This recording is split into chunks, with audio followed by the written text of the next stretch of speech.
കോഴിക്കോട് ജില്ലയിലെ കാക്കൂർ, നന്മണ്ട, ചേളന്നൂർ ഗ്രാമങ്ങളിൽ ഏതാണ്ട് 6 കിലോമീറ്റർ ചുറ്റളവിൽ ഒരു ശംഖുരൂപം വരച്ചാൽ അതിനകത്തുൾപ്പെടും വിധം ദശാവതാര പ്രതിഷ്ഠയുള്ള 10 ക്ഷേത്രങ്ങൾ കാണാം.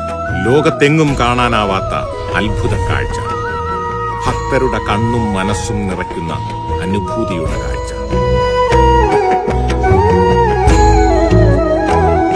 പെരുമീൻപുറം ക്ഷേത്രം മത്സ്യാവതാര പ്രതിഷ്ഠയുള്ള ക്ഷേത്രത്തിലെ പ്രധാന വഴിപാട് മീനൂട്ടാണ്. ആമമംഗലം ക്ഷേത്രം ആമവാദം പോലെയുള്ള രോഗങ്ങളുടെ ശമനത്തിനും വിദ്യാഭ്യാസ പുരോഗതിക്കുമായി വ്യത്യസ്ത വഴിപാടുകൾ ഈ കൂർമാവതാര ക്ഷേത്രത്തിൽ നടത്തിവരുന്നു.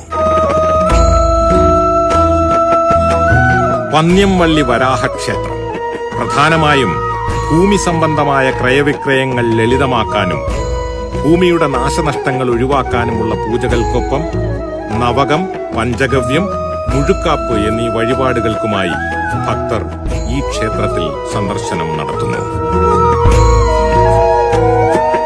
തൃക്കോയിക്കൽ നരസിംഹ ക്ഷേത്രം ശത്രുദോഷ പരിഹാരത്തിനുള്ള പാനക പൂജയാണ് നരസിംഹാവതാര പ്രതിഷ്ഠയുള്ള ഈ ക്ഷേത്രത്തിലെ മുഖ്യ വഴിപാട്.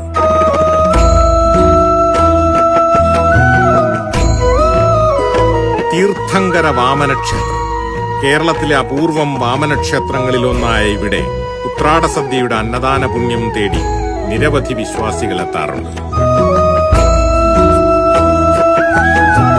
കാക്കൂർ പരശുരാമ ക്ഷേത്രം കേരളത്തിൽ നിരവധി ക്ഷേത്രങ്ങൾ സ്ഥാപിച്ചത് പരശുരാമൻ എന്നാണ് പരക്കെയുള്ള വിശ്വാസം. രാമല്ലൂർ ശ്രീരാമസ്വാമി ക്ഷേത്രം ഹനുമാൻ സാന്നിധ്യത്തിന്റെ ചൈതന്യമുള്ള ക്ഷേത്രത്തിൽ സന്താനലബ്ധിക്കായി നിരവധി വഴിപാടുകൾ നടത്തിവരുന്നു. കാവിൽ ബലരാമക്ഷേത്രം ഉദ്ദിഷ്ടകാര്യത്തിന് ബ്രഹ്മരക്ഷസിനുള്ള പാൽപായസമാണ് ഇവിടുത്തെ പ്രധാന വഴിപാട്. ഒപ്പം കാർഷിക വ്യാവസായിക അഭിവൃദ്ധിക്കായുള്ള പൂജകൾക്കും ഇവിടം പ്രസിദ്ധമാണ്. ഈന്താട് ശ്രീകൃഷ്ണ ക്ഷേത്രം വിവാഹ തടസ്സങ്ങൾ നീങ്ങുന്നതിനായി ഇവിടെ നടത്തുന്ന ലക്ഷ്മി നാരായണ പൂജ പ്രസിദ്ധമാണ്. കൽക്കി ക്ഷേത്രം അവതാരങ്ങളിൽ അവസാനത്തേതായ കൽക്കി ഭഗവാൻ വർത്തമാനകാലത്തിന്റെ അവതാരമത്രേ.